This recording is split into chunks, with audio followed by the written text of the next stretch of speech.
Congo is the biggest dissettlement of Africa that causes Africa never to unite.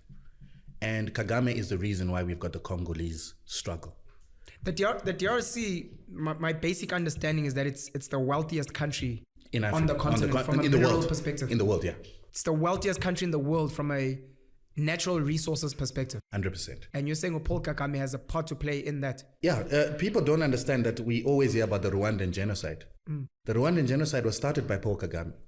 And he started the Rwandan genocide because he wanted to take power by force in a country that would have never elected him into power, because he came from the minority Tutsis who used to be supported by the colonizer and used to be the administrators on behalf of the colonizer.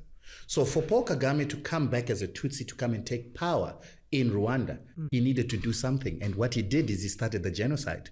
He started the genocide by bringing down a plane that had two presidents, Hutu presidents, the Burundian president and the Rwandan president. Paul Kagame and his RFP forces shot down the plane when it was landing back in Rwanda from actually an AU meeting. And when that plane came down, then it inflamed the Hutu people who knew that they were RFP fighters who were trying to take power by force. And so they began to fight against Tutsi people who they felt wanted to come and take over power.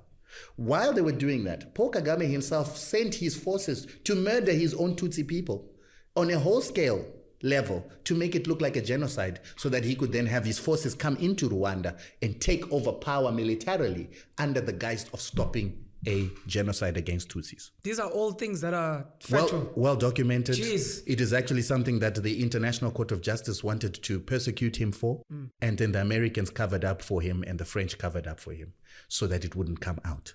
But Paul Kagame came into power by murdering his own people.